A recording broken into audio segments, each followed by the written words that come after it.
Vraiment, le but de ces rencontres, c'est vraiment à la fois de diffuser les connaissances. Donc les chercheurs vont venir vulgariser leurs travaux de recherche, vulgariser leur domaine. Mais c'est aussi pour vous, on essaiera, au gré des opportunités, d'expliquer comment ça marche la recherche, comment ça marche, c'est quoi la différence entre sciences et recherche, comment marche le monde de l'université et des grandes écoles. C'est quelque chose qui, pour nous, c'est notre quotidien.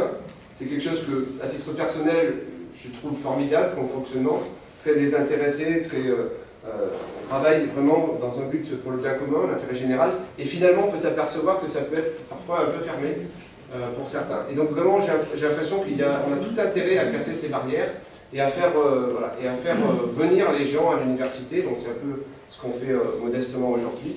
Donc on essaiera comme ça d'expliquer comment ça marche la publication scientifique, la revue par les pairs, toutes ces choses-là. Si on a l'occasion, on en profitera pour essayer de vulgariser ces choses-là aussi, en dehors des sujets scientifiques. Donc avant d'introduire notre conférencier du jour, Damien Huyghe, je vais donner la parole à Xavier Caillard qui nous accueille aujourd'hui et qui va nous dire quelques mots. Merci Henri et bonsoir à toutes et à tous. Donc je suis Xavier Caillard, je suis le délégué, c'est-à-dire le responsable de ce campus de l'École des Mines de Paris, qu'un certain nombre d'entre vous connaissent de près ou de loin. Et quelques mots de contexte très brefs sur notre institution. On est une antenne de l'École des Mines de Paris, essentiellement composée de laboratoires au pluriel de recherche. Et les sujets qu'on a choisi de mettre en avant dans cette relance de nos conférences destinées à tous les publics, ce sont pour certains des spécialités que l'on étudie et sur lesquelles on travaille ici depuis plusieurs années, mais pour d'autres, des sujets qui n'ont pas de rapport direct avec notre recherche. Donc on n'est pas là pour mettre en avant notre établissement. Comme l'a mentionné Henri, c'est plutôt de la vulgarisation scientifique sur des thématiques variées, et pas exclusivement celles sur lesquelles nos chercheurs et apprentis chercheurs travaillent ici. J'en profite pour saluer Isabelle Olzinski, Isabelle Cogent, qui, il y a maintenant quelques années, animait 2-3 ans avant les événements du Covid que nous connaissons tous, animait des conférences du même type, avec le même esprit, donc vulgarisation scientifique destinée à tous les publics. On relance ce type de démarche, également en parallèle avec les différentes administrations de Fontainebleau, qui aujourd'hui devient une ville universitaire, on va dire, d'importance un peu supérieure à ce qu'elle était historiquement. L'INSEAD fait régulièrement des conférences ouvertes au public, dans un esprit un peu similaire au nôtre. Je vois M. Oulès également, qui en organise aussi dans d'autres sites, dans d'autres circuits. L'Université Paris-Est Créteil, qui s'installe avec le nouvel Institut d'études politiques de Fontainebleau, va aussi lancer des conférences plus ou moins participatives et des démarches qu'on appelle Living Lab, donc avec une volonté d'ouverture au public et d'accès à la science au public. Dans leur cas, c'est plutôt des sciences humaines, ce sont évidemment leurs spécialités. Autrement dit, dans le contexte local de Fontainebleau, des choses se passent intéressantes à l'échelle d'une ville finalement d'une taille assez limitée. On essaie de proposer collectivement des animations scientifiques et de pédagogie les plus variées et intéressantes possibles, on l'espère. Donc faites-nous part de vos retours à l'issue de cette première conférence. Henri vous a présenté le programme des 2 prochaines. Après les congés d'été, on continue, on poursuit.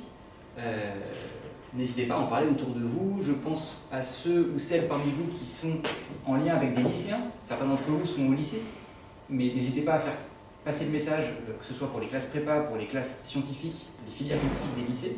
Plus largement, tous vos cercles, vous êtes les bienvenus. S'il faut mettre à disposition une salle plus grande, on le fera, et ce sera avec plaisir. Merci à tous. Et bravo et bonjour à Damien, qui est le premier à relancer, qui a la charge d'essuyer les plâtres. Non, la charge morale de relancer cette ouverture au public, donc merci à lui. Merci Xavier, merci Henri. Donc juste, j'ai retrouvé la page là où vous avez le programme, donc on le mettra à jour au fur et à mesure. Vous voyez, vous avez les 3 prochaines conférences. Donc c'est évidemment, j'ai oublié de le dire tout à l'heure, mais c'est tous les domaines, on essaiera de couvrir tous les domaines scientifiques dans ces événements. On commence aujourd'hui par la paléoclimatologie.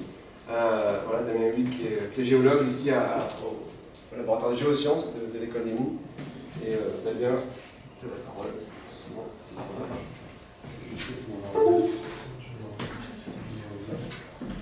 Donc le format est assez classique, hein. Donc l'intervenant va faire une conférence, on a le loisir de vous laisser éventuellement intervenir ou de vous interroger pendant ce moment-là, mais traditionnellement c'est des questions, voilà, on les pose à la fin. Et après, voilà, c'est relativement ouvert si le conférencier veut vous faire intervenir pour la conférence. Merci à tous, bonjour à tous, merci d'être là. Donc je m'appelle Damien Amy, moi je suis géologue effectivement et je travaille en partie sur la reconstitution des climats passés. Et ce que je vais essayer de vous présenter aujourd'hui, c'est une mise en perspective de l'histoire climatique de la Terre par rapport à ce qu'on est en train de connaître, le changement climatique en cours. Quels enseignements on peut tirer de ce qu'on connaît des climats passés. Alors j'ai essayé de ne pas utiliser trop de gros mots, j'ai essayé de simplifier un peu les choses, mais si je pars trop dans du langage technique, n'hésitez pas à vous manifester. Alors je vais partir de ce qu'on connaît, de ce que tout le monde connaît à peu près. C'est la courbe du GIEC qu'on nous présente assez régulièrement dans les médias et qui va présenter donc l'évolution de l'écart des températures moyennes sur Terre par rapport à la période pré-industrielle, depuis 1850. Et cette courbe donc, elle est assez intéressante puisqu'elle va nous montrer que les températures restent relativement stables pendant toute la fin du 19e siècle et le début du 20e siècle, avec des fluctuations de l'ordre du dixième de degré. Et puis à partir d'à peu près 1960, les températures augmentent pour venir à une augmentation moyenne de un petit peu plus de 1 degré à l'échelle de la Terre. Avec des fluctuations sur ces écarts, parce qu'il y a des zones qui vont se réchauffer un peu plus vite que d'autres. Chez nous, par exemple, en Europe de l'Ouest, on a atteint un peu plus de 1,5 degré, on est à 1,7 degré de réchauffement. C'est pareil pour les pôles qui se réchauffent un petit peu plus vite qu'ailleurs. Alors cette courbe, elle soulève de nombreuses questions. On est assez d'accord maintenant, il y a un consensus sur l'évolution des températures, mais sur les causes, les origines de ce réchauffement climatique. Alors à l'heure actuelle, l'ensemble de la communauté scientifique est à peu près d'accord pour dire que ce réchauffement climatique est d'origine anthropique et lié à une augmentation de la quantité de gaz à effet de serre. Et c'est illustré par exemple sur ces autres courbes que j'ai fait apparaître. Donc vous avez ici en vert la simulation de l'évolution des températures si on se base uniquement sur le forçage lié à l'activité volcanique et à l'activité solaire. Et si on retire les gaz à effet de serre qui ont été émis depuis la période pré-industrielle. Pareil, vous avez ici en marron la simulation des températures lorsqu'on va utiliser, lorsqu'on va injecter dans les données climatiques les gaz à effet de serre et notamment le CO2 qui ont été émis par les activités anthropiques. Alors l'autre chose dont on parle beaucoup sont les projections. Vers quoi on va? Si on regarde cette figure, on voit ici l'évolution des températures en moyenne depuis 1960 et on voit différentes projections climatiques en fonction des différents scénarios, on va dire géopolitiques. Est-ce qu'on arrive à limiter l'utilisation des énergies fossiles dans l'avenir ou pas, ou si on continue sur notre trajectoire, et on va aboutir à différents stades climatiques. Donc il y a différents scénarios qui sont proposés. Un scénario ici où on revient assez rapidement, on annule l'utilisation des hydrocarbures assez rapidement, on arrive à stabiliser la température moyenne sur Terre vers quelque chose qui va tourner autour de 2 degrés. Un scénario un peu intermédiaire vers lequel on a tendance à attendre de plus en plus, si on continue les tendances actuelles, sur des températures moyennes autour de plus 4 degrés par rapport à la période industrielle, et un scénario vraiment catastrophe, où on atteint les plus 8 degrés à l'avenir. Alors tout ça, ça soulève un certain nombre de questions qu'il est légitime de se poser. Tout d'abord, est-ce que c'est grave? Finalement, qu'est-ce que ça veut dire cette augmentation de température? Plus 1 degré, plus 2 degrés, plus 4 degrés, est-ce que c'est déjà arrivé dans l'histoire de la Terre? Quelles sont les conséquences de tout ça? Est-ce que les espèces vivantes, la biosphère, l'hydrosphère vont réussir à s'adapter à tout ça? Ou alors est-ce que ça aura des changements, des implications qui sont significatives? L'autre question qu'on peut se poser, c'est quelle confiance on peut avoir sur les projections à venir. Nous, on est ici. tout ce qui se passe après, bah, finalement, est-ce que c'est réaliste ou pas? Est-ce que les modèles climatiques sont fiables? Ou est-ce qu'on devrait s'attendre à des choses un petit peu différentes? Et enfin, la dernière question qu'on peut se poser, une des dernières questions qu'on peut se poser sur tout ça, c'est bah, finalement, est-ce qu'on a vraiment un réchauffement qui est lié aux facteurs anthropiques et à l'émission de gaz à effet de serre liée à la combustion des énergies fossiles? Alors moi, je ne vais pas vous parler de tout ce qui est projection future. Je ne suis pas modélisateur du climat. J'y connais pas grand-chose. Mais ce que j'aime bien faire, c'est regarder derrière moi. Regarder les roches, regarder les fossiles, regarder l'histoire géologique de la Terre. Donc une des autres manières de comprendre ce qui va nous arriver, c'est de regarder le passé. Et vous avez ici l'évolution des températures depuis les 100 derniers millions d'années. Donc c'est la courbe qui est ici. Donc nous, on se trouve là. Alors j'attire votre attention sur les échelles de temps. Ici, on a 100 millions d'années. Ici, on a 400 ans. Et ce qu'on peut voir, bah, c'est finalement qu'à l'heure actuelle, on est dans une période froide. Il n'a jamais fait aussi froid sur Terre que depuis les 100 derniers millions d'années. D'accord ? Il y a 90 millions d'années, on avait une température moyenne globale sur Terre qui était de plus de 30 degrés. À l'heure actuelle, on est à peu près à 15 degrés. Donc ça, c'est pas quelque chose de forcément intuitif. Hein. On parle de réchauffement climatique, mais il faut le mettre en perspective de l'histoire climatique de la Terre. Et vous avez ici, en gris, en dessous, l'évolution de la quantité de CO2 atmosphérique de la Terre depuis 100 millions d'années. Donc ce qu'on voit en première approche, hein, c'est qu'on a une plus ou moins bonne corrélation entre l'évolution des températures et l'évolution de la pression de CO2 atmosphérique. Donc on a bien une relation entre ces deux paramètres. Et nous, ce qui va nous intéresser, c'est de regarder un petit peu à quoi va correspondre le visage de la Terre dans l'avenir. Vous avez ici l'extrême opposé de ce qu'on est en train de vivre, ce qu'on appelle le dernier maximum glaciaire. Donc il y a 20 000 ans, la Terre était complètement différente, avec des grandes calottes polaires. Le niveau de la mer était 120 mètres plus bas, on pouvait aller en Angleterre à pied, on pouvait traverser la Manche à pied, et il faisait beaucoup plus froid.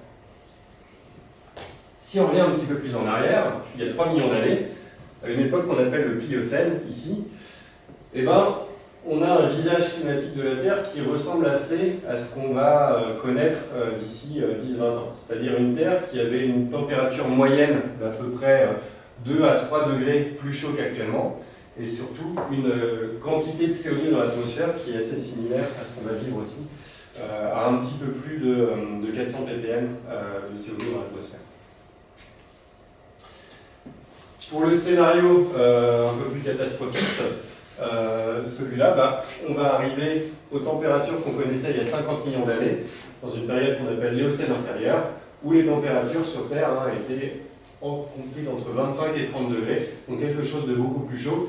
Et surtout, j'attire votre attention sur ces deux choses qu'on a ici. Ça, c'est l'histoire des calottes polaires, le pôle sud et le pôle nord. Donc les calottes polaires, elles sont apparues progressivement au fur et à mesure que la température s'est refroidie tout au long de cette période qui correspond à l'ère glaciaire. Et donc ici, à l'Éocène inférieur, il n'y a pas de glace sur Terre. Il fait trop chaud pour qu'on ait de la glace sur Terre, malgré le fait que l'Antarctique soit déjà en position polaire. Et puis, si on ne change rien et qu'on accélère encore plus à la Chine, là on va arriver à une période où vivaient les dinosaures, mais ça n'a rien à voir avec le climat, mais en tout cas, voilà, au Crétacé supérieur ici, il y avait des dinosaures et il faisait très très chaud sur Terre. On était à une température moyenne sur Terre qui était de plus de 30 degrés. Donc voilà un petit peu pour tout ça, pour l'histoire climatique de ces 100 derniers millions d'années dans les grandes lignes. Mais ce qui est intéressant surtout, c'est l'opposition entre ces deux parties de la figure.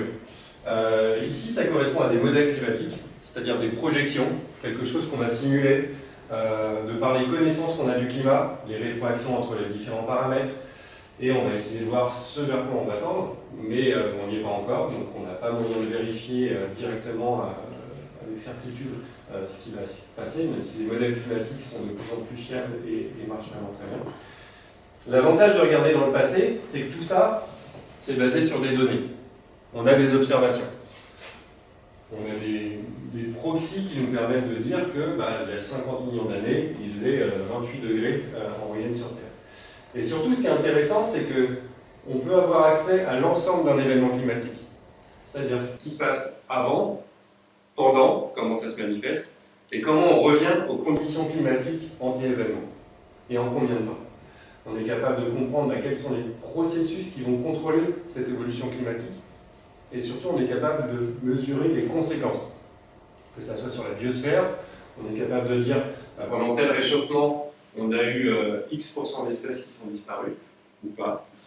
On a eu une variation du niveau marin associé, potentiellement.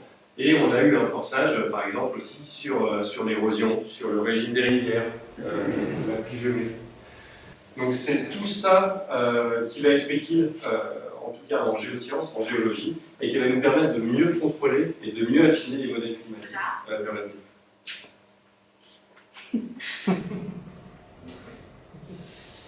Voilà, donc je vais faire une petite parenthèse sur la manière de reconstituer les panneaux température, les panneaux climat, et essayer de voir comment on sait qu'avant, par exemple, il faisait un petit peu plus chaud.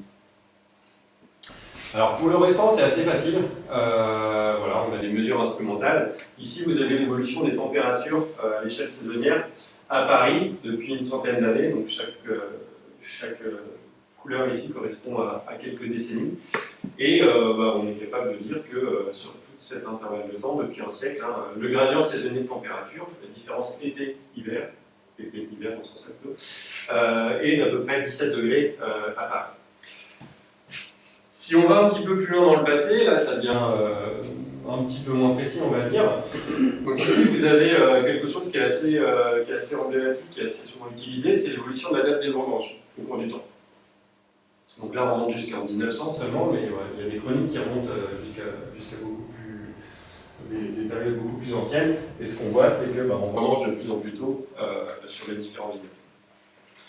Alors là où ça se complique, c'est quand on remonte aux périodes préhistoriques, quand on n'a pas d'écrit, quand on n'a rien qui va nous relater directement les choses. Donc là, on est obligé de se baser sur d'autres paramètres. Et là, on en vient à la première personne qui a introduit la notion de paléoclimatologie. Donc c'est un naturaliste français qui s'appelle Georges Cuvier. Donc Monsieur Cuvier, à la fin du XVIIIe siècle, en 1798, il a trouvé dans le gypse de Montmartre, donc le gypse s'est déposé en région parisienne il y a 36 millions d'années, au milieu de l'ère tertiaire. Il a trouvé ce fossile, alors qui n'est pas très joli ici, à l'écran, mais vous pouvez aller le voir par exemple, il est disponible au Muséum d'histoire naturelle à Paris. Il a découvert ce fossile, Cuvier il était biologiste, et il avait déjà étudié un petit mammifère, un petit marsupial, qui est ici, qu'on appelle la sarigue. Et en fait, il a trouvé que le squelette de cette sarigue et de ce fossile était assez similaire, était assez identique. Donc il a commencé par déjà inventer la paléontologie à partir de cette observation, et il a également pu déduire de tout ça que le climat fluctuait au cours du temps. Alors comment il a fait ça? Donc cette sarigue ici, en fait, elle va se trouver à l'heure actuelle en Amérique du Sud, en Argentine. Là où elle se trouve, il fait plus chaud, il fait plus humide que dans le bassin de Paris à l'heure actuelle. Donc ce qu'il en a déduit, c'est qu'au moment où on a déposé le gypse de Montmartre, il faisait plus chaud et plus humide, on était en climat tropical, contrairement à l'actuel où on est en climat qui est plutôt tempéré. Donc il a introduit le fait que le climat pouvait varier sur Terre. Et à l'époque, c'était quelque chose d'assez novateur. Donc il n'y a pas eu que la sarigue qui a avéré ça. On a trouvé d'autres fossiles par la suite, comme ici le Paléotherium, qui était un espèce de gros sanglier. On a trouvé d'autres choses un peu plus climato-dépendantes, on va dire, comme des noix de coco et des crocodiles, qui vont assez bien avec un climat qui est tropical et humide. Alors par la suite, les géologues alpins les géographes alpins ont pas mal fait avancer aussi les connaissances sur l'évolution climatique de ces derniers milliers d'années. Vous avez ici un bloc de roche qui se trouve à Lyon, que vous connaissez peut-être, ce qu'on appelle un bloc erratique. Ce bloc, en fait, il provient, ce type de roche, on peut le trouver uniquement dans les zones internes des Alpes. Et comment il a fait pour venir ici? La seule chose qui est capable de transporter ce type de roche, si on n'a pas une pelleteuse ou un tracteur sous la main, ce sont les glaciers. Le bloc de roche tombe sur les glaciers, il va être transporté, Et quand le glacier fond, le rocher se dépose. C'est le Grand Caillou de la France. Ouais, c'est là, c'est lui. Donc il est assez célèbre pour ça. Et il montre que les glaciers s'étendaient au dernier maximum glaciaire jusqu'à Lyon au moins. Et donc en étudiant un petit peu tous ces dépôts glaciaires sur tout le pourtour des Alpes, eh ben, on a pu reconstituer l'extension maximale des glaciers au dernier maximum glaciaire, c'est-à-dire il y a 20 000 ans. On voit que la ville de Lyon est ici, donc les glaciers venaient jusqu'à là. J'arrive pas à trouver le Mont Blanc, mais je pense qu'il est là, les glaciers ils s'arrêtent. La mer de glace, elle est en train de se trouver, elle est juste ici. Donc tout ça, ça va assez bien aussi avec le fait que le climat peut changer au cours du temps. Alors il y a tout un tas d'autres types d'évidences. Je vous ai mis ici une roche qui va nous témoigner du fait qu'il a fait beaucoup plus chaud avant. Ça c'est de la bauxite, c'est avec ça qu'on fait de l'aluminium. Si on prend ce caillou et qu'on le fait fondre, ça nous donne de l'aluminium pour l'utiliser dans la cuisine par exemple. Mais ce qui est super important pour nous, c'est que pour faire de la bauxite comme ça, il faut un climat qui n'existe plus sur Terre. À l'heure actuelle, on ne peut plus faire de bauxite sur Terre parce qu'il ne fait plus assez chaud. Et des bauxites, donc celle-là, elle est prise en photo au Mali, en Afrique équatoriale. La bauxite, on en a fait du côté de Marseille. Le nom de bauxite vient des Hauts-de-Provence, dans l'arrière-pays du sud de la France. Donc ça s'est formé il y a à peu près une centaine de millions d'années, à la fin de la secondaire. Et à l'heure actuelle, donc, on n'a plus possibilité de faire des gisements de bauxite. Voilà, et puis un dernier exemple un petit peu emblématique qui souligne le fait qu'il n'y a pas que la température qui change, mais également la pluviométrie. Donc ça, sur les mini Nazca, qu'on connaît au Pérou, qui ont été dessinés entre l'an -200 et 600 de notre ère. Et ces mini Nazca, elles ont été dessinées sur un ancien réseau hydrographique. Donc tout ça, ce sont des anciens lits de rivière, sauf que depuis à peu près 2000 ans, il n'a pas plu à cet endroit-là. Et ces rivières sont non fonctionnelles. Et au moment où les Nazca sont établis ici, il y avait de l'eau, il pleuvait, et les archéologues ont montré que le déclin de cette civilisation était associé à la disparition de l'eau et la diminution de la pluviométrie. Donc une arénification assez intense sur tout le Pérou, sur la côte pacifique à cette latitude. Voilà, donc qu'est-ce qu'on fait pour reconstituer les climats anciens et comment faisaient les anciens naturalistes? On utilise les fossiles, les sédiments, l'étude des paysages, ce qu'on appelle les géomorphologies.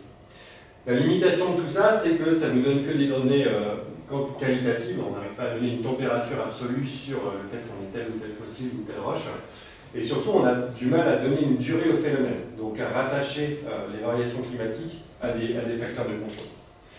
Alors, il y a une grande révolution dans la paléoclimatologie qui est apparue autour des années 50, c'est la géochimie isotopique. Alors, en gros, qu'est-ce que c'est la géochimie isotopique, ce qu'on connaît le plus, par exemple, c'est avec le carbone 14. Le carbone 14, ça sert à faire des datations. Et à partir de cette période, la moitié du XXe siècle, on a commencé à pouvoir utiliser ce type de méthode. Donc en 1950, c'est par exemple le moment où on a pu dater la Terre. Voilà, on n'avait pas une idée précise de l'âge de la Terre. Donc qu'est-ce que ça nous apporte en paléoclimatologie d'avoir des datations? Ça nous permet donc de quantifier la durée des processus et de rattacher les variations climatiques à des facteurs de contrôle. Et l'autre chose qui est extrêmement importante dans cet outil qui est la géochimie isotopique, c'est qu'il y a certains éléments qui nous permettent de reconstituer les températures absolues. La méthode la plus utilisée, c'est ce qu'on appelle le delta 18 des carbonates. Alors qu'est-ce que c'est? On va mesurer la quantité d'isotopes stables, donc oxygène 18 et oxygène 16, dans un échantillon qui contient l'oxygène. Donc ça peut être du calcaire, comme ici c'est possible, ça peut être de l'eau. Et donc, le rapport isotopique en oxygène dans ces types de matériaux, il va être fonction de deux choses. Alors, le rapport isotopique de l'eau qui a servi à faire ce calcaire, par exemple, et surtout la température de précipitation. Oui, alors, désolé. Donc, un isotope, c'est, par exemple, pour l'oxygène, ici, on a plusieurs variétés de cet élément. C'est-à-dire qu'on va avoir des isotopes qui sont plus lourds, des variétés d'oxygène qui sont plus lourdes que d'autres. Et donc on a l'isotope principal qui est l'oxygène 16, qui va représenter à peu près 99% des variétés d'oxygène. La quantité elle est stable dans la nature, c'est pour ça qu'on appelle ça un isotope stable. On va avoir un petit peu moins de 1% d'oxygène 18, et on a un tout petit peu d'oxygène 17, mais quasiment rien, donc on ne le considère pas. Et donc, en fonction de la température, les isotopes qui n'ont pas le même poids, le 18 il est plus lourd que le 16, ils vont migrer différemment et ils vont être incorporés différemment dans un milieu.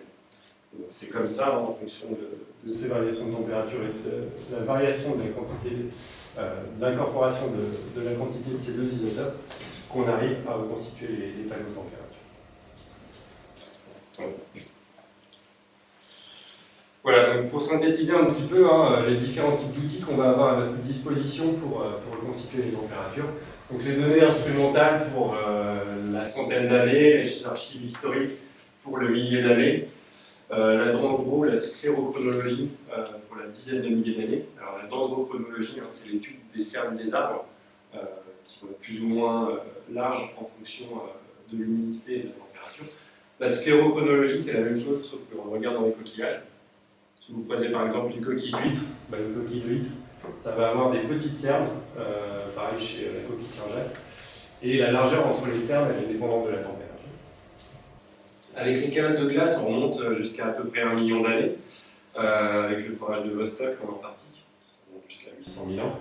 Et si on est sur des périodes anciennes, on va regarder les sédiments et les fossiles, soit en domaine marin, soit en domaine continental. Voilà. Donc si on s'intéresse maintenant et qu'on utilise ces outils pour reconstituer le climat de la Terre.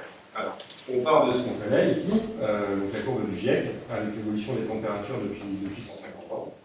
Si on dézoome un petit peu, on se rend compte que ce petit plateau et cette augmentation qu'on va retrouver ici, ça s'inscrit dans une longue période de réchauffement. Ici, on est dans une période entre à peu près 1300 et 1900, une période relativement froide qu'on appelle le petit âge glaciaire. Toujours faire attention à l'échelle, ici, on parle de période froide, on est à moins 0,5 degrés en moyenne par rapport à l'actuel. Ce petit âge glaciaire il est quand même assez significatif, en tout cas sur l'hémisphère nord. Si on regarde par exemple les peintures qu'ont fait les peintres hollandais de toute cette période-là, ils peignent souvent des gens qui font du patin à glace sur la rivière tout au long de l'année. À l'heure actuelle, j'ai des collègues qui sont aux Pays-Bas et qui font du patin à glace, ils ne peuvent plus faire de patin à glace sur la rivière. Ce qui fait plus assez froid. Donc 1 demi-degré de différence, c'est quand même assez significatif pour modifier le climat. Et tout ça, ça fait suite à une période un petit peu plus chaude, qu'on appelle l'optimum climatique médiéval, où là on était à peu près à 0,2 degrés chaud par rapport à la période pré-industrielle.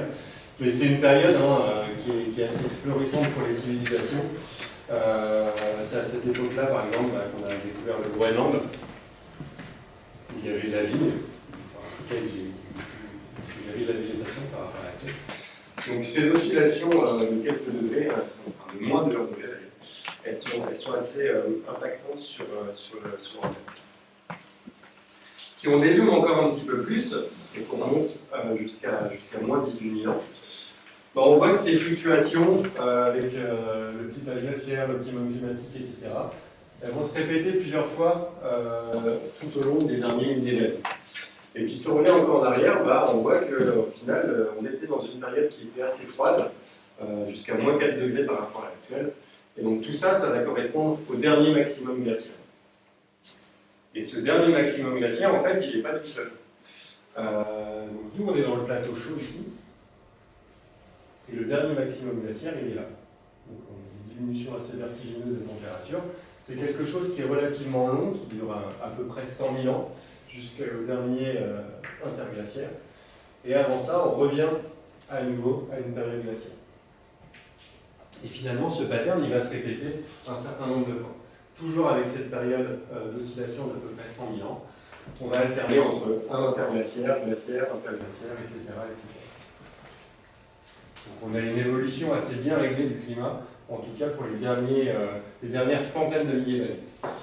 Et si on remonte maintenant encore un petit peu plus loin, sur les 5 derniers millions d'années, donc on voit bien nos alternances entre les cycles interglaciaires et glaciaires, qui vont se répéter.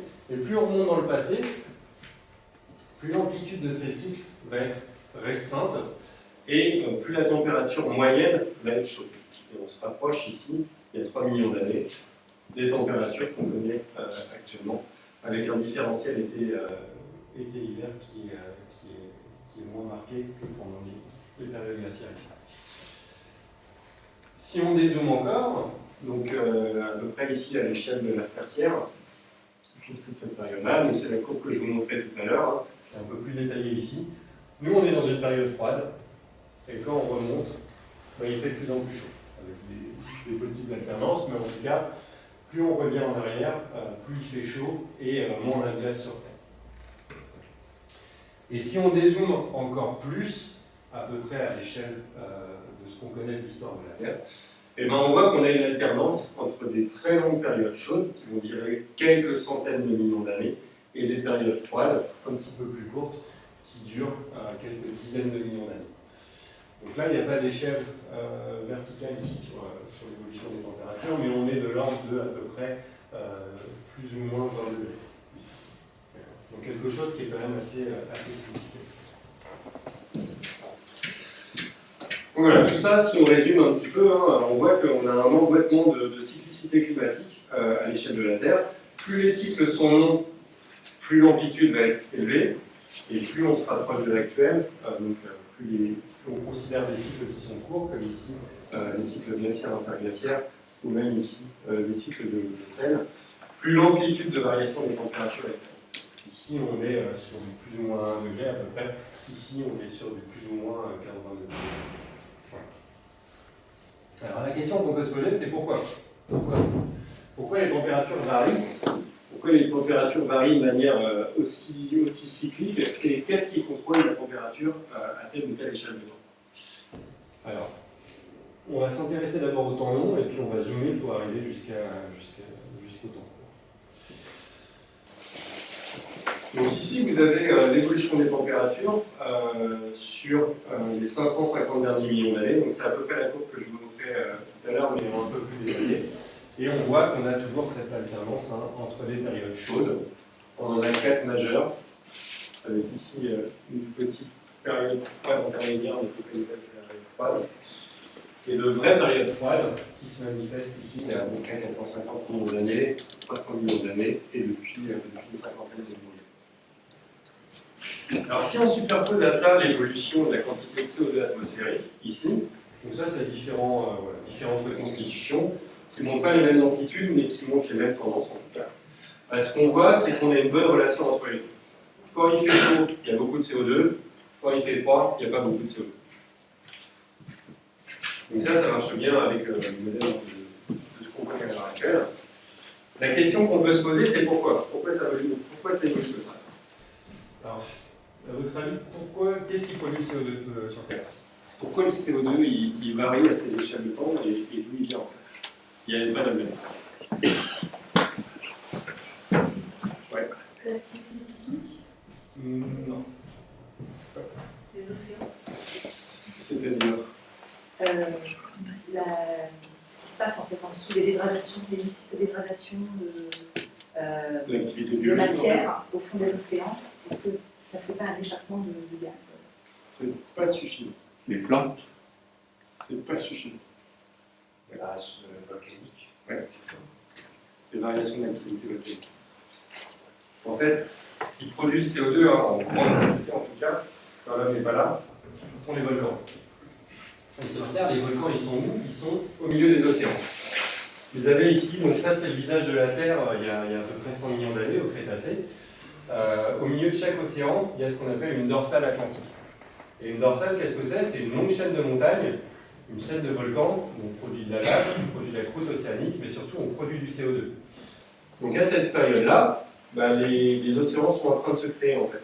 L'océan Atlantique est en train de s'ouvrir entre l'Amérique du Nord, l'Amérique du Sud et le bloc eurasiatique. On a également une dorsale, un océan qui correspond à l'océan Pacifique, on en a un au milieu de la Tétis, etc., etc. Donc à cette période-là, on a beaucoup de volcans,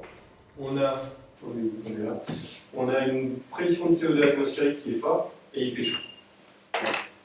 C'est relativement cohérent. Maintenant, pourquoi il y a des périodes où il fait froid? Il n'y a pas aussi l'influence de la Terre, enfin de l'inclinaison de la Terre par rapport au Soleil? Alors ça, c'est pas maintenant. C'est pas à cette échelle de temps. Ça ne se joue pas sur la production de CO2. Okay. Pourquoi est-ce qu'on arrête de produire du CO2 en fait à un moment?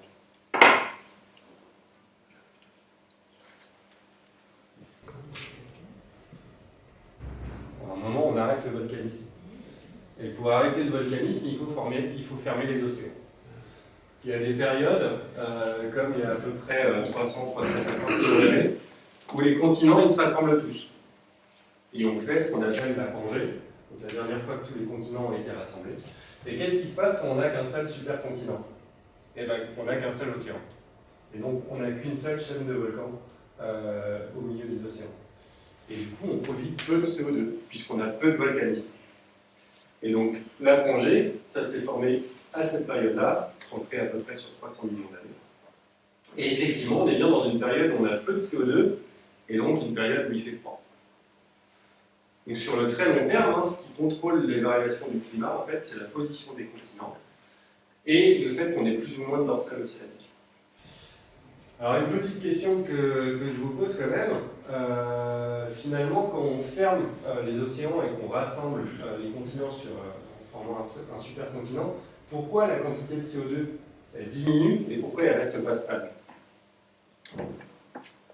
Voici mes questions. Ça veut dire qu'on a quelque chose qui va consommer du CO2, puisque le CO2 diminue. Est-ce que vous avez une idée de ce qui peut consommer du CO2? La végétation, Les océans. mais c'est pas suffisant. C'est pas que ça, en fait. Ce qui va consommer énormément de CO2, en fait, c'est l'érosion. C'est les chaînes de montagne. Je vous explique. Une chaîne de montagne, ou en tout cas les continents, qu'est-ce que c'est? C'est à peu près cette composition-là. C'est de la silice et du calcium. Quand on fait une chaîne de montagne, eh ben, on va mettre cette croûte continentale à la surface. Et en fait, il y a un mécanisme d'altération naturelle qui se produit. Et dans l'air, il y a du CO2. Et ce CO2, il va se combiner avec ça pour former du calcaire. Donc quand on rassemble les continents, comme ici, on va faire plein de chaînes de montagnes. À cette époque-là, il y avait une grande chaîne de montagnes qui était aussi haute que l'Himalaya et qui s'est tournée sur plusieurs continents. Les vestiges en France, ça va être le massif armoricain, le massif central et les Vosges, par exemple. Donc quand on fait ces chaînes de montagnes, on a de la roche ici, qui est cette composition-là, qui va se trouver à la surface. Et bien, le CO2 il va interagir avec cette roche et il va être piégé sous forme de calcaire dans les océans. Et à l'inverse, qu'est-ce qui se passe quand on fait un éclatement des continents? On n'a plus de chaîne de montagne sur Terre. Donc on n'a plus d'altération qui est possible parce qu'on ne fait pas une chaîne de montagne systématiquement. On fait de l'altération en surface, une fois qu'on l'a faite, ça s'arrête, et donc on arrête de consommer du CO2 au bout d'un moment. Donc c'est pas quelque chose qui est forcément simple à comprendre, je passe un peu vite là-dessus, mais retenez que ce qui va consommer sur le long terme du CO2 sur Terre, c'est la formation des chaînes de montagne. C'est l'altération des roches qu'on va avoir sur Terre, et qui va nous générer ce que je vous montrais tout à l'heure, par exemple les bauxites. Donc tout ça, c'est ce qu'on appelle les cycles de Wilson, du nom de monsieur qui a découvert tout ça. Les cycles de Wilson, qu'est-ce que c'est? C'est le fait que les continents se rassemblent et s'éclatent au cours du temps, et donc qu'on produise plus ou moins de CO2, et qu'on consomme plus ou moins de CO2. Et donc c'est ça qui va faire ces grandes variations des températures sur le long terme, et à très très forte amplitude. Donc là on est à l'échelle de la dizaine, voire de la centaine de millions d'années. Donc pourquoi il fait froid à l'heure actuelle, en relatif de ce qu'on avait avant? Eh ben, c'est qu'on est en train de former plein d'océans et on fait les chaînes de montagnes. On fait les Alpes, on fait les Andes, on fait l'Himalaya, etc., etc. Donc à l'heure actuelle, on ferme les océans, on rassemble des continents. Et c'est pour ça qu'ici il fait froid et c'est pour ça qu'on peut faire du ski et que les dinosaures ne pouvaient pas faire du ski. Incroyable. Donc voilà pour le très long terme. Si on zoome un petit peu plus, qu'on se rapproche de nous, à l'échelle de l'ère tertiaire, donc on est bien dans cette période de diminution des températures, et petit à petit, qu'est-ce qui se passe? La conséquence de tout ça, c'est qu'on fait des calottes polaires. Au début de l'ère tertiaire, on n'a pas de glace sur Terre, et petit à petit, il fait de plus en plus froid, et on va faire de la glace d'abord en Antarctique, et puis en Arctique. Alors comment ça se passe tout ça? Là, ce qui va contrôler les choses à cette échelle de temps, c'est à nouveau la position des continents et le fonctionnement des courants sur Terre. Le visage de la Terre, il y a une soixantaine de millions d'années, il était comme ça.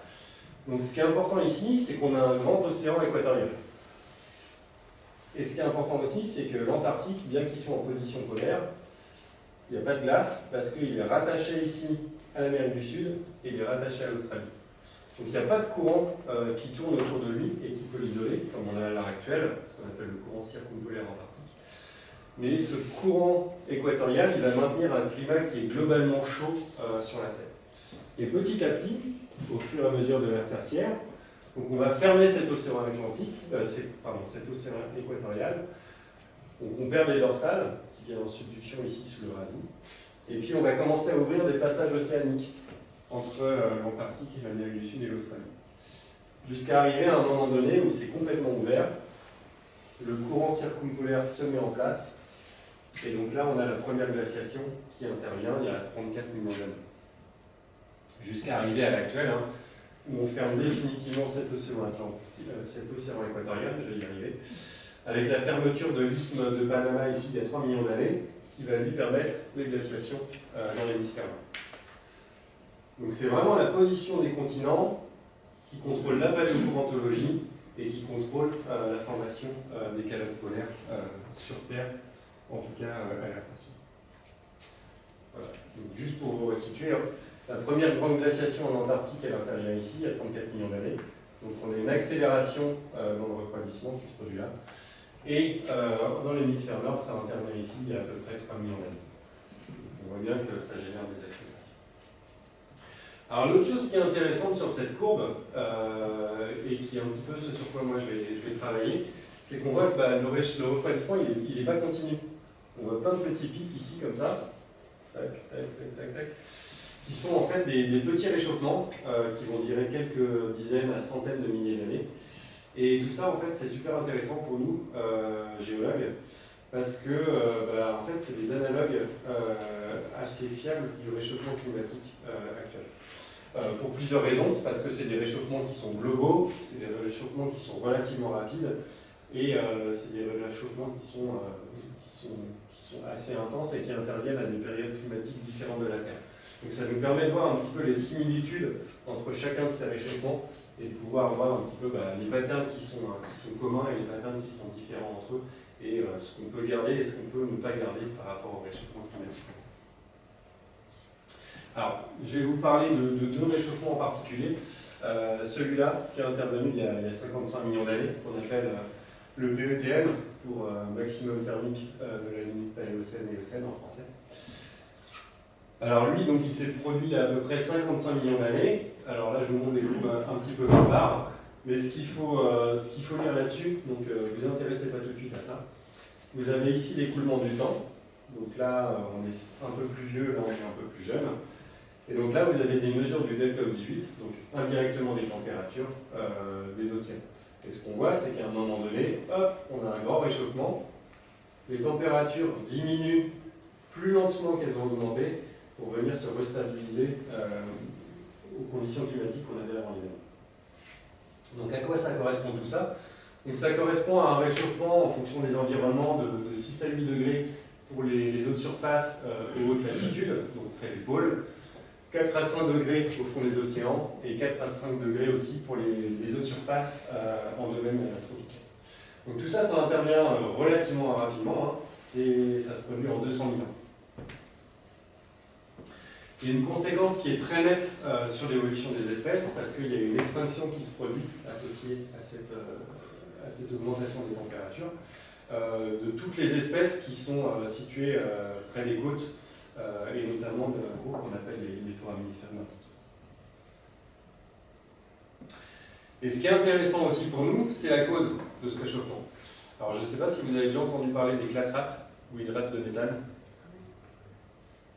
Donc c'est du méthane qui existe sous forme solide. Voilà, c'est comme une boule de glace, mais si on vient briquer dessus, ça prend feu. Et ces clathrates, en fait, elles existent naturellement en dessous le permafrost et sur ce qu'on appelle le talus continental, donc en bordure de tous les continents. En gros, c'est la matière organique qui est présente donc, soit dans le sol, soit dans les sédiments marins, qui va se dégrader et qui va venir se stocker sous forme solide dans le sous-sol. Donc ces clathrates, ce qui est important, c'est qu'elles sont stables pour des conditions de pression, de température qui sont stables. Et dès qu'on fait un petit mouvement, par exemple on a un séisme, on a une augmentation du niveau marin, on a un réchauffement de l'eau, quelque chose comme ça, elles vont se déstabiliser, elles vont changer de phase, elles vont devenir gazeuses, et puis ça va libérer du méthane dans l'eau qui va arriver dans l'atmosphère. Et en fait, ce qui s'est passé il y a 55 millions d'années, c'est qu'on a une libération de tous les hydrates de méthane sur Terre. Et c'est pour ça qu'on a un pic ici sur cette courbe, qui correspond au rapport isotopique du carbone. Et en fait, c'est quelque chose qu'on est en train de vivre à l'heure actuelle. Le permafrost, que ce soit en Sibérie ou dans tous les endroits où on a de la glace qui est censée être permanente au niveau du sol, elle fond. Et donc le méthane qui est en dessous cette glace, il se retrouve dans l'atmosphère. Donc on a des endroits, en Sibérie, il y a eu des morts associés à ça, où il y a du méthane qui a été émis et qui a contaminé l'air, et les gens sont décédés à cause de ça. Donc, où est-ce qu'on a des hydrates de méthane à l'heure actuelle? Donc c'est toutes les plages qu'on a en rouge, en tout cas en domaine océanique. Donc en gros, c'est le long de tous les continents. Et donc je vous ai dit que ces hydrates de méthane, ils étaient stables pour des conditions de pression, température, niveau de l'eau, tout ça qui sont à peu près stables. À l'heure actuelle, on est en train de faire tout ce qu'il faut pour libérer tout ce méthane. Donc en plus de tout ce qu'on est en train de libérer comme CO2 en brûlant des énergies fossiles, et ben, on a tout ce gisement de gaz à effet de serre potentiel qui pourrait être libéré et venir augmenter un peu plus le réchauffement qu'on est en train de faire. Un petit exemple de tout ça, je ne sais pas si vous avez déjà entendu parler des triangles de Bermude. Voilà. C'est ça. Il y a des échouements de méthane au niveau du triangle de Bermude. Donc quand le méthane il remonte, le bateau qui passe, il est sur de l'eau qui n'a plus la même importance. Donc le bateau il tombe, il ne coule pas, il tombe au fond de la mer. Et l'avion qui passe au-dessus, à ce moment-là, c'est pareil. Voilà. Donc il y a ce genre de risque aussi un petit peu rigolo qui pourrait arriver si on continue.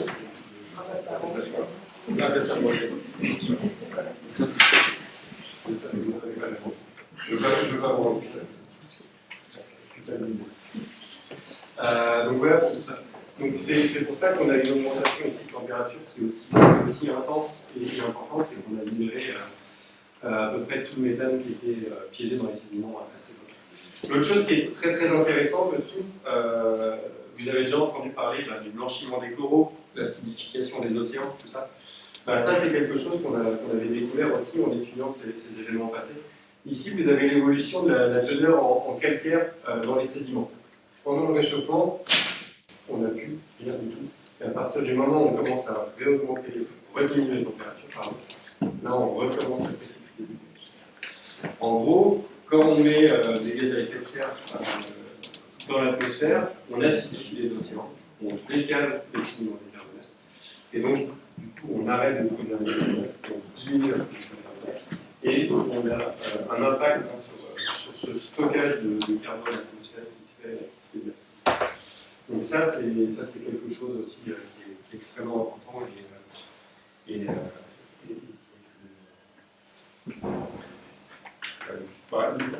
juste pour finir là-dessus, les causes de la libération des clathrates, on n'est pas encore très très sûr de ce qui a généré ça. C'est des choses qui nous restent. Il nous reste encore un peu de travail. Juste un truc pour finir sur le PETM. Il y a des collègues qui ont travaillé dans les Pyrénées et qui ont montré que ça avait eu un impact très très fort sur les rivières. Ici, vous avez le réseau hydrographique avant l'événement, ici, pendant le réchauffement. En fait, ça a un impact sur la végétation. Le couvert végétal n'est plus le même, il n'y a plus la même stabilisation des berges et des plaines alluviales. Et donc, du coup, on a plus d'événements catastrophiques aussi. La pluviométrie augmente, mais sur des événements qui sont catastrophiques, on a plus d'érosion et on a un débit de rivière qui devient plus important sur une période de l'année. Donc ça aussi, c'est un retour d'expérience qu'on peut faire en regardant la géologie et les sédiments dans le bassin. Ça, je vais passer vite fait. Et juste pour vous parler ici de ce réchauffement-là, sur lequel on travaille nous ici à l'École des Mines. Donc lui, c'est la même chose que le PETM, sauf qu'il dure un peu plus longtemps. Ici, c'est l'évolution des températures des fonds des océans, ici en domaine tropical et en domaine tropical et haute latitude. Donc ça, c'est un réchauffement qui s'est produit pendant 500 000 ans, avec une augmentation des températures d'à peu près 4 à 6 degrés. Mais ce qui est intéressant par rapport au PETM, c'est qu'il n'est pas lié à du méthane, mais il est lié à du CO2. Donc lui, il est extrêmement intéressant comme analogue du réchauffement climatique en cours. Et nous, ce sur quoi on travaille ici, c'est sur la reconstitution du gradient saisonnier de température, en étudiant ici des coquilles de mollusques. Donc ici, c'est un fossile qu'on appelle Uturitaine. On étudie aussi les huîtres fossiles, par exemple. Et en faisant plein de petits prélèvements sur ces fossiles, eh ben, on est capable de reconstituer la température du moment où le fossile a minéralisé sa coquille pendant l'hiver, pendant l'été, etc., etc. Et donc on peut reconstituer le différentiel entre hiver et été. Et ce qu'on voit pendant ce réchauffement, c'est qu'on a une augmentation du gradient saisonnier de température qui va toucher beaucoup plus les températures estivales par rapport aux températures hivernales. Et surtout, on a une très forte instabilité climatique qui va se mettre en place pendant le réchauffement, avec des fluctuations de l'ordre de plusieurs degrés ici. Et ce qui est fort aussi, voilà, c'est qu'on atteint des températures, donc ça c'est les températures de l'eau de mer qui peuvent atteindre jusqu'à 40 degrés pendant l'été. Donc quelque chose d'assez intense. Donc voilà pour ces éléments qu'on appelle les hyperthermaux. Je vais terminer rapidement sur les périodes plus récentes et les oscillations glaciaires interglaciaires du quaternaire. Donc les températures elles vont fluctuer selon des cyclicités qui sont assez bien définies. Jusqu'à à peu près 1 million d'années, on a des cycles qui vont durer 40 000 ans. Depuis 1 million d'années, on est sur des cycles qui vont durer 100 000 ans. Ça, c'est dû au fait que la calotte polaire soit plus ou moins grande. En fait, plus le temps avance, plus elle est grande, donc plus elle va être insensible au forçage de faible amplitude.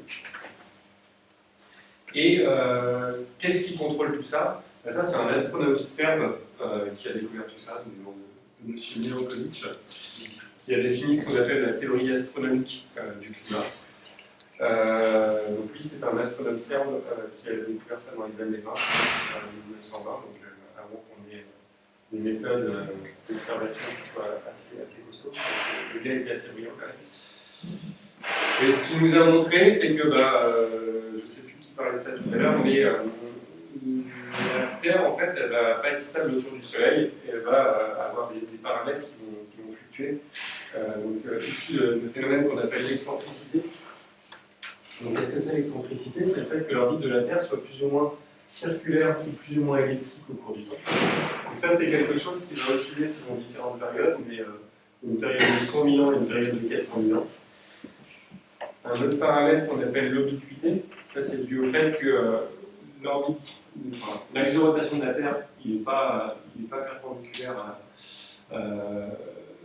au plan de ce qu'on appelle l'écliptique.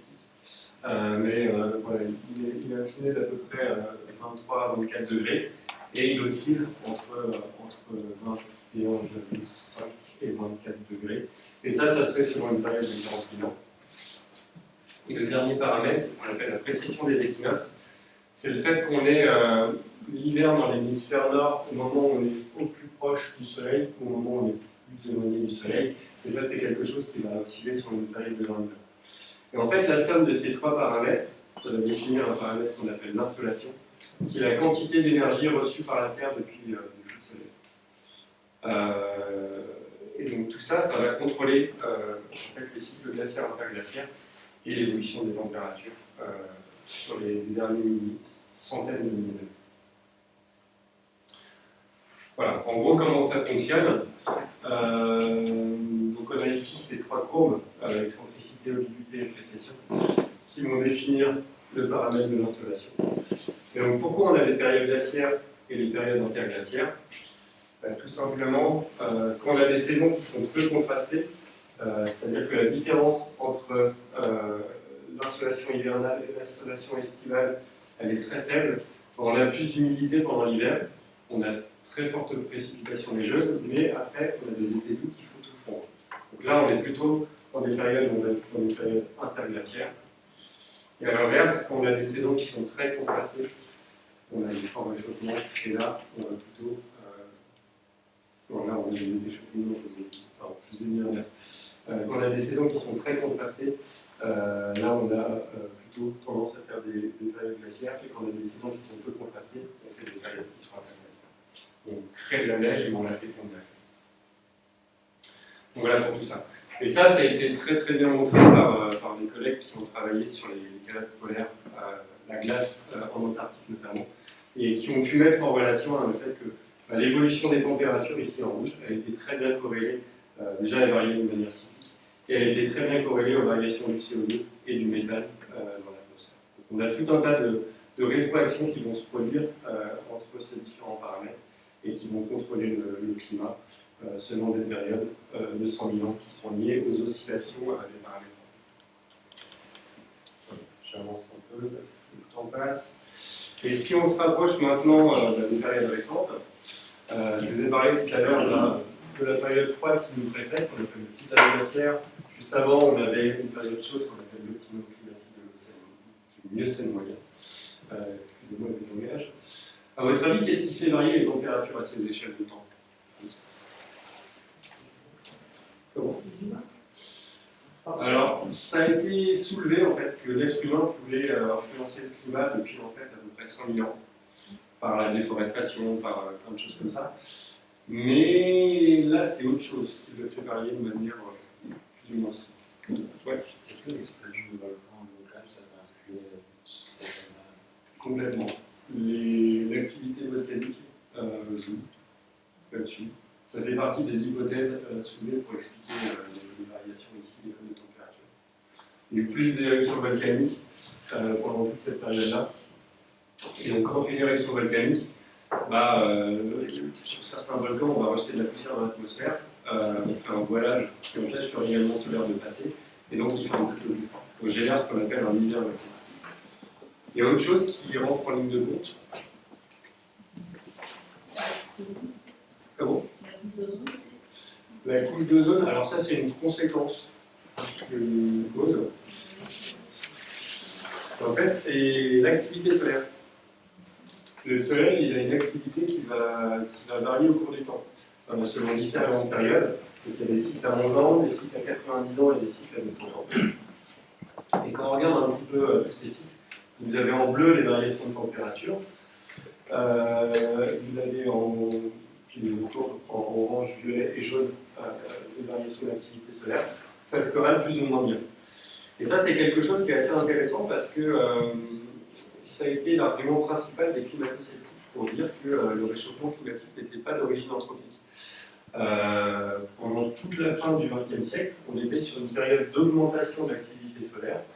Et donc le fait que les températures augmentent, pour eux, ce n'était pas lié à l'activité anthropique et à l'utilisation des énergies fossiles, mais lié à cette activité solaire.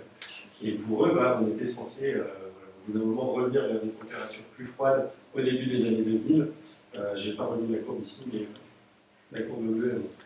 Donc, cet argument. Qu'est-ce que vous appelez l'activité solaire? Alors, l'activité solaire, qu'est-ce que c'est? Le soleil, il va être par période plus chaud. Ça se manifeste par les taches solaires, en fait. Si on regarde la surface du soleil, il y a des moments où il va y avoir beaucoup de taches à sa surface, il est très chaud, et des périodes où il y a moins de taches solaires, il est un petit peu moins chaud. Voilà. On ne comprend pas bien pourquoi. Moi, je ne suis pas du tout spécialiste de la question, donc je comprends encore moins, mais les gens qui travaillent là-dessus ne comprennent pas forcément tout. Mais en tout cas, ce sont des observations, et ce sont des observations qui sont faites depuis très longtemps. depuis, alors je ne sais pas depuis combien de temps exactement, mais les astronomes de la deuxième partie du dernier millénaire avaient déjà évalué le fait que le nombre de taches solaires variait au cours du temps et que ça variait de manière cyclique. Et rattacher ça à des variations de température du Soleil. Voilà. Parce que ça modifie la quantité d'énergie reçue. Exactement, c'est ça. Comme l'avance. Comme l'insolation. Sauf que l'insolation a un impact plus fort en termes d'amplitude. L'activité solaire, c'est un petit peu plus réduit. C'est pour ça qu'on a des oscillations qui sont inférieures à 1 degré. Mais en tout cas, ça se surimpose à tout le reste.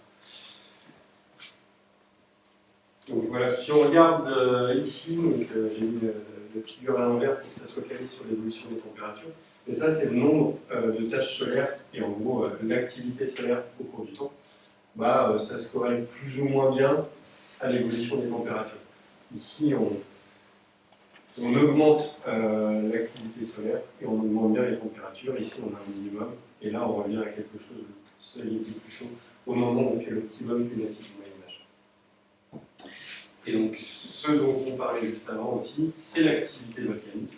Ici, vous avez l'évolution des températures avec l'activité volcanique au cours depuis 600 ans à peu près. Et ce qu'on voit, c'est que quand on fait des grosses éruptions, on va avoir tendance à refroidir un petit peu les températures pendant quelques temps. Il y a deux exemples qui sont un petit peu rigolos sur tout ça. Je ne sais pas si vous avez déjà entendu parler d'un volcan qui s'appelle le Laki, qui est en Islande, qui est entré en éruption en 1783. Il est entré en éruption pendant à peu près 1 an. Donc il n'y a pas eu de mort directement liée à ce volcan, il n'y a personne qui s'est pris une coulée d'air sur le pied. Mais on a reporté en Europe de l'Ouest, pendant les 3-4 ans qui ont suivi, plutôt des odeurs soufrées, un grand nuage, une température un petit peu plus froide. Il y a eu des famines très fortes en Islande, il y a eu beaucoup de morts à cause des famines, parce que le rejet des gaz a généré des pluies d'acide sulfurique. Et pendant les 3-4 ans qui ont suivi, les récoltes ont été très mauvaises, ont été pourries à cause de cette éruption volcanique en Europe de l'Ouest. Et les historiens proposent qu'à cause de ça, ça a un peu exacerbé la gronde des paysans et que ça aurait localisé dans le temps la Révolution française. C'est produit quelques années. Donc ils n'étaient déjà pas contents, mais ça a rajouté un petit peu. Ça a sans doute un peu accéléré les choses. Mais effectivement, l'activité volcanique a un impact fort sur le climat. L'autre exemple qui est assez frappant, c'est quelque chose qui s'est produit il y a 66 millions d'années. Qui correspond à la limite entre le Crétacé et le Tertiaire et qui correspond au moment où les dinosaures ont disparu. À ce moment-là, il y a eu un impact de météorite au Mexique. Il y a eu la venue tombée sur du gypse.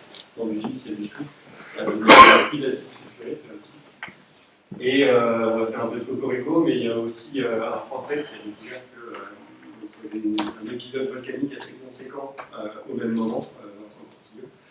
En Inde, en tout cas les vestiges de cette éruption volcanique se trouvent en Inde.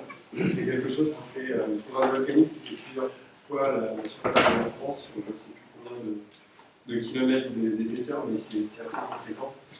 Et cette éruption volcanique, plus la météorite, ça a généré parfois du chaud et ça a induit la disparition des niveaux.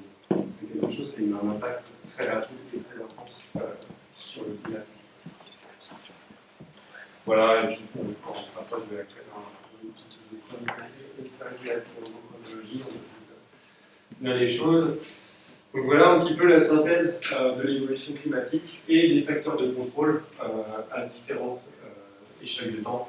Donc les cycles de Wilson pour le très long terme, les paramètres orbitaux pour les périodes intermédiaires, on va dire, les gaz à effet de serre, les cycles solaires et le volcanisme pour le temps plus court. Et donc avec une amplitude qui est de moins en moins forte plus on se rapproche d'une période. Voilà, donc si on reprend juste les questions du départ, la signification du réchauffement climatique qu'on est en train de vivre. Donc 1 degré, 3 degrés, 4 degrés, 6 degrés, 8 degrés, c'est quand même quelque chose qui est assez conséquent, puisque là, à l'heure actuelle, on revient à des températures qu'on avait il y a 3 millions d'années, donc on va revenir à des températures d'il y a 50 millions d'années. Nous, on a fait ça on va dire une centaine d'années, 200 ans pour être un petit peu raisonnable. Donc ça va très très vite au niveau du phénomène. Quelle certitude on peut avoir sur les projections à venir? En fait, toutes les courbes ici climatiques que je vous ai montrées, les modèles climatiques, quand on les fait fonctionner, ils arrivent assez bien à reproduire l'évolution des températures sur toutes ces échelles de temps. Donc on a un bon apprentissage du passé pour reproduire l'avenir. Et on le voit très bien sur ces courbes. Ici, on arrive bien à reproduire la courbe des mesures de température. Pareil sur toute cette période-là. Et puis ici, on voit bien qu'on arrive à maintenir des températures stables grâce aux modèles climatiques si on retire les hydrocarbures de tout ça. Donc les modèles climatiques, on est quand même assez fiables. Je ne suis pas modélisateur de climat, je de cette manière finalement. Sur les causes du réchauffement en cours, là encore une fois, on voit qu'on a déjà connu des grands réchauffements dans le passé liés à des émissions de gaz à effet de serre, sauf que lui il dure 200 000 ans, lui il dure 500 000 ans, pareil pour tous les autres. Encore une fois, il nous a fallu quelques dizaines d'années, quelques centaines d'années, moins de quelques centaines d'années pour arriver à des intensités qui sont aussi intenses. Et en fait, de ce qu'on connaît des archives géologiques, la seule chose qui pourrait expliquer, qui pourrait générer des augmentations de température aussi fortes, finalement, ce serait un impact de météorites. Le volcanisme en soi, il faudrait beaucoup plus de temps pour arriver à des augmentations de température aussi fortes. Pareil pour les clatrates.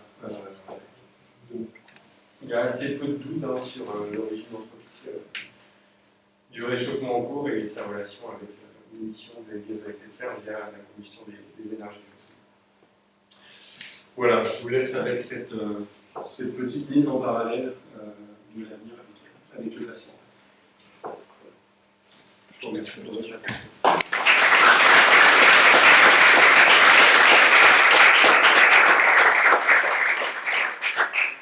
C'était vraiment passionnant parce qu'il concerne énormément de choses que j'ai toujours demandé dans ces histoires de température dans le passé, comment les mesurer.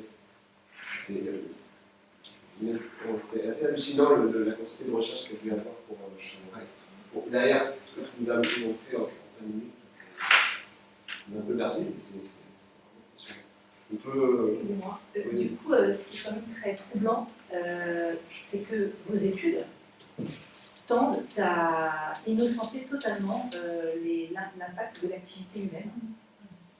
C'est-à-dire c'est-à-dire que je pense que je ne suis pas la seule dans cette salle à entendre depuis un certain nombre, pas mal d'années, que le réchauffement climatique est dû à l'activité humaine, notamment depuis l'ère industrielle. Ouais.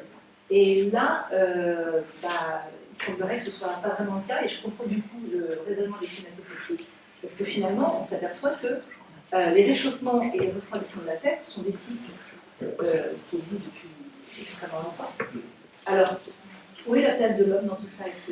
Dans le temps, ce qu'il vient de dire. On n'a jamais vu on a comme si on a tourné le temps en rapide. Monsieur vient de dire que ça peut être une météorite. Donc, on va laisser la la seule chose qui pourra aussi le faire. Non, mais c'est un point extrêmement important, justement. Comme vous dites, on a déjà connu le climat fluctue à différentes échelles de temps. Si on revient sur cette figure-là, donc nous on est sur on va dire 2 degrés moyennée depuis une cinquantaine d'années. 2 degrés, si on revient en arrière, sur les évolutions naturelles du climat, on les atteint pas. On est à plus 0,5, moins 0,5 degrés. Donc l'activité solaire, qui est le facteur qui fait varier la température à cette échelle-là, c'est pas suffisant pour expliquer le réchauffement qu'on est en train de vivre. C'est pas suffisant ni en intensité, ni en rapidité, on va dire, parce que là, il nous faut quand même quelques centaines, quelques milliers d'années pour augmenter et infléchir la courbe. Nous, encore une fois, ici, on fait ça en 50 ans. Si on revient encore un petit peu plus en arrière et qu'on regarde au niveau des cyclicités du quaternaire, même ça, pour rentrer dans une période glaciaire ou pour en sortir, il nous faut un peu plus que 50 ans, il nous faut quelques milliers d'années. Pour en sortir, il nous faut quelques dizaines de milliers d'années pour y rentrer. Et si on revient sur ce qu'on appelle les hyperthermaux, donc les réchauffements, le PETM et l'optimum de l'éocène moyen ici, là il nous faut 200 000 ans et 500 000 ans pour arriver à pas loin de ce qu'on va vivre d'ici 2050. Donc l'évolution naturelle du cycle du carbone pendant ce type de réchauffement, on ne l'atteint pas. On l'atteint pas ni en termes, enfin on l'atteint pas en termes de rapidité. Là, on est sur des phénomènes qui vont extrêmement vite et qu'on ne peut pas expliquer autrement que par une augmentation anthropique de la quantité de CO2. Le processus est le même.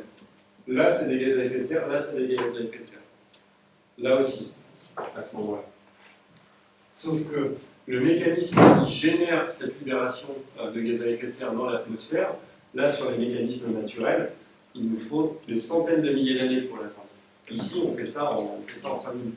Donc c'est en ça que l'activité anthropique peut être invoquée comme seule possibilité pour expliquer la chose. Anthropique, ça veut dire quoi? Ouais, c'est humaine.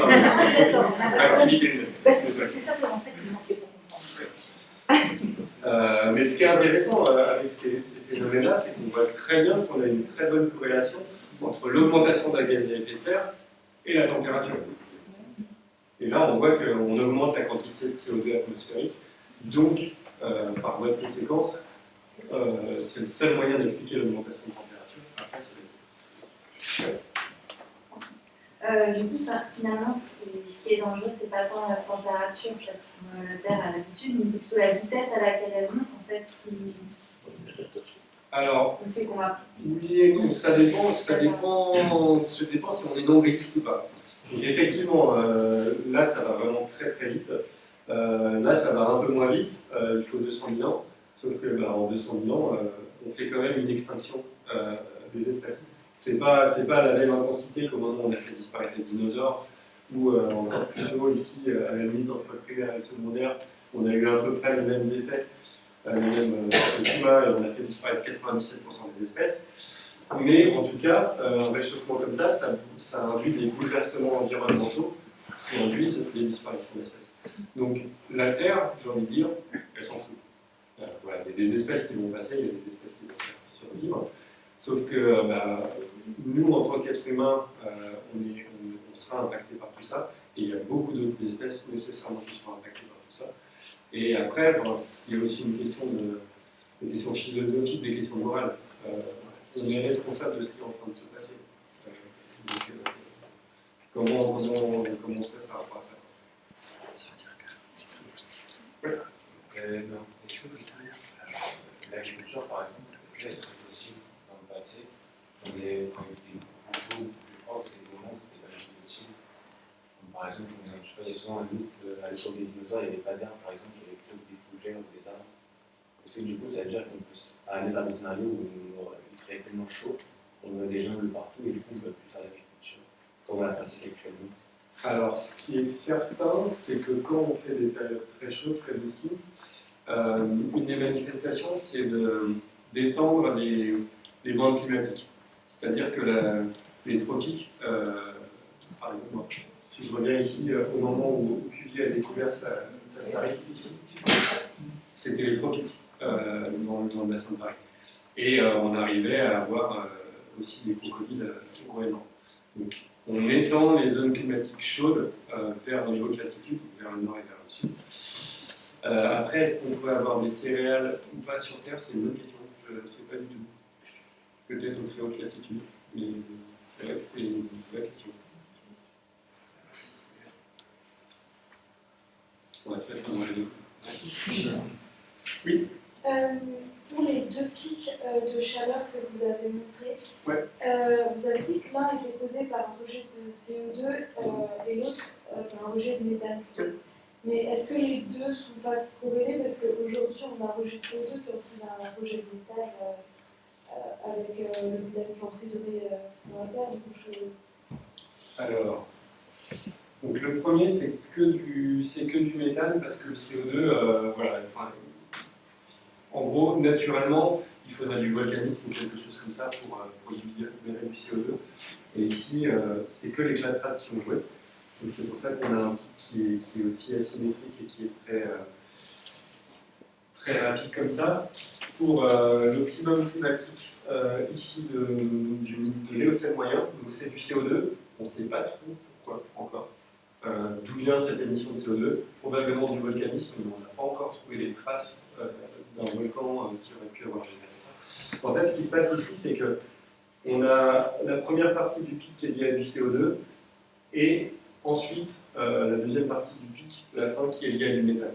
C'est-à-dire que l'augmentation des températures a très certainement dû déstabiliser les hydrates de méthane, les clatrates, qui ont sur-augmenté, qui ont exacerbé le réchauffement.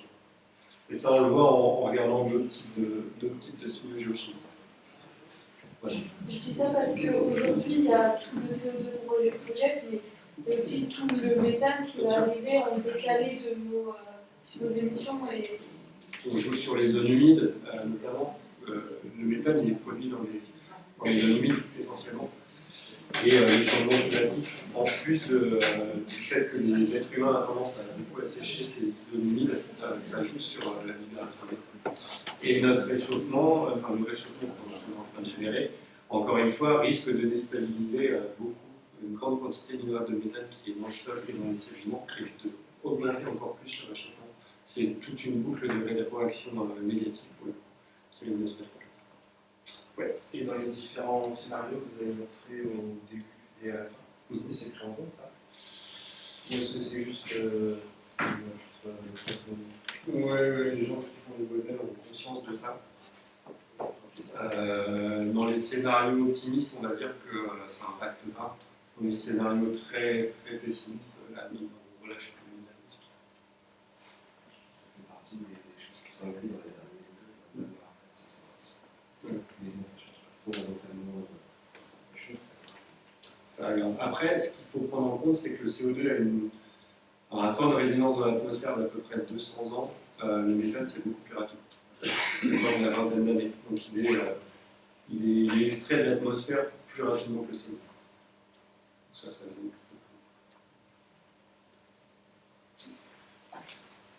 Oui. Je vous remercie parce qu'il y a plein de choses que j'avais entendues. Là, on a des explications. Ce sera beaucoup plus simple d'argumenter. Oui. Je trouve très mesuré dans vos propos et dans vos conclusions. C'est tout à votre honneur et je pense que c'est lié à votre profession. Mais globalement, il y a zéro doute par rapport à tout ça que c'est essentiellement l'homme et la combustion d'énergie fossile. Où sont les trous dans lesquels des gens peuvent encore s'engouffrer par rapport pour nier tout ça? Notamment à Bois-le-Roi il y a 15 jours. C'est très précis. 5 mois, pardon. Ah, c'est parce qu'elle se... Ouais. En fait, les arguments des climato-sceptiques ont évolué au cours du temps. Au tout départ, il y a une cinquantaine d'années, quand les premières courbes, quand on a installé l'observatoire à Hawaï, l'argument premier, c'était de dire que les données sont fausses, les mesures sont fausses. Voilà. Ensuite, ça a été ce dont je vous ai parlé, et quelqu'un comme des très grands chercheurs. Balancez. Non, mais des gens comme Claude Allais ou Vincent Portier étaient sur cet argument que l'activité solaire augmente, et donc ça explique l'augmentation des températures. À un moment donné, l'activité solaire était censée diminuer. On les a plus entendus. Voilà. Maintenant, ils sont passés sur autre chose. Ils ne sont plus négationnistes par rapport à ça. C'est plutôt, finalement, en fait, le réchauffement climatique, on s'en fout. C'est pour ça que j'ai soulevé cette question au départ, de dire, finalement, est-ce que c'est grave ou pas 2 degrés, 4 degrés, 6 degrés, est-ce que c'est important ou pas Soit ils vont sur ce terrain-là, on s'en fout, c'est pas grave, on assume, ou alors je ne sais plus quel est le deuxième courant de pensée, mais en tout cas, il n'y a plus trop de remise en question des données en soi, en tout cas. Ouais. Il y a une question, une théorie de saturation en fait, du CO2. Vous ne pouvez pas en stocker plus que ça dans l'atmosphère. dans les océans. Les océans compensent. Moi, un argument qui est de dire que de toute façon, ça va saturer, ça va arriver. Une question de jeune. Oui. Vous avez dit que les climato-sceptiques pouvaient voulaient assumer les conséquences. Et comment ils peuvent dire ça, puisqu'ils ne peuvent pas assumer la destruction des écosystèmes, c'est pas juste eux qui sont impactés, c'est tous les vivants sur Terre. Il faudrait leur demander. Comment on peut assumer la destruction l'extinction de toutes les espèces qui disparaissent au fur et à mesure du temps? Par des intérêts économiques conservatifs, par exemple. On pense à soi. C'est en fait les climato-sceptiques ont beaucoup réutilisé les arguments des vendeurs la manière de fonctionner plutôt, pardon, des vendeurs de cigarettes qui ont pendant très longtemps argumenté du fait que non, la cigarette c'était pas cancérigène, c'était pas dangereux. Ils ont financé des études pour montrer que, avec obligation de montrer que non, c'était pas cancérigène, c'était pas dangereux, pour pouvoir vendre des cigarettes et cliquer les marges. Les pétroliers ont fait ça aussi pendant longtemps. Après, la morale, c'est parce que. Merci. Une question. Yellowstone, s'il est exposé, c'est plutôt par rapport à l'acquis de la limite captée. Alors, Yellowstone, ouais, j'en ai pas parlé, mais la dernière fois qu'il y a eu une grosse province volcanique qui est entrée en éruption sur Terre, c'est là.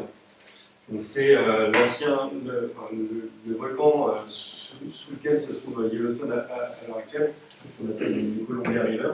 Donc ça a généré un réchauffement assez conséquent pendant 1 à 2 millions d'années, et ça a maintenu un climat artificiellement chaud comme ça pendant quelques temps.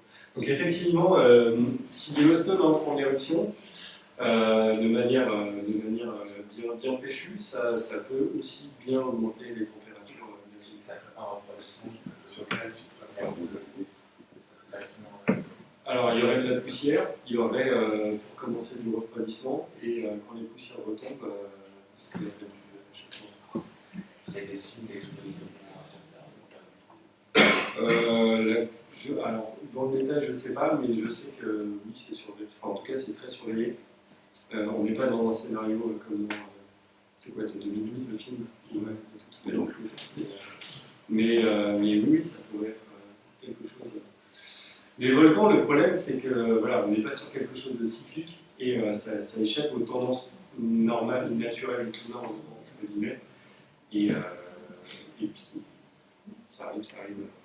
On ne peut pas le prédire dans l'avance, mais toujours. Les volcans, c'est compliqué. Une question rapide. Bon, oui, donc on a quelques multimilliardaires un peu barrés sur Terre actuellement. Est-ce que vos travaux pourraient inspirer une sorte de géo-ingénierie où, en regardant le passé, on pourrait se dire, puisqu'on a augmenté la température très radicalement, on pourrait aussi la descendre radicalement de manière artificielle? Alors la géo-ingénierie, effectivement, il y en a qui y pensent. Voilà, alors je ne sais plus, je crois que c'est mettre du fer dans les océans pour les fertiliser, augmenter la quantité de plancton et capter du CO2. Il y a des choses aussi à mettre dans l'atmosphère pour réduire le rayonnement solaire. Et est-ce qu'en regardant dans le passé, dans des pics vers le bas de ce que vous faites là, on pourrait reproduire des phénomènes? C'est dangereux. Le problème, c'est qu'on ne maîtrise pas toutes les rétroactions d'un ajout ou d'un retrait de quelque chose dans les systèmes naturels. Et il y a des conséquences qu'on ne mesure probablement pas. Et je sais que pour la solution de mettre, je sais plus ce que c'est dans l'atmosphère, du soufre, qui est la rayonnement solaire, c'est du soufre, voilà. Il faudra en mettre, et le jour où on arrête d'en mettre, ça augmente. C'est des solutions court-termistes. Et le problème de la géo-ingénierie, c'est qu'au final, on ne traite pas le problème en soi, on trouve un palliatif. Et c'est la décision d'une personne qui impacte pour le coup tout le reste de la planète. C'est un sujet délicat. Et je pense là, il y a aussi une question de temps. Donc si on regarde sur combien de temps ces événements vers un trend ou l'autre se sont faits, là on a accéléré les choses, mais si on faisait, on va dire, le contraire très vite, le système n'a pas du tout le temps de s'adapter. Donc c'est ce que tu disais, on ne connaît pas les conséquences. On enlève trop vite, on va dire, avec quelque chose qu'on a mis très vite. Donc, le système Terre et les écosystèmes, je pense qu'ils ont du mal. Et la vie aussi. Bah oui. Bon, je vous propose d'arrêter là pour les questions directement à Damien. On peut se prendre un verre tranquillement pour ceux qui ont encore un peu le temps et continuer à rester encore quelques minutes. Voilà, c'est directement au chercheur, n'hésitez pas à venir les directement. Merci encore, Damien.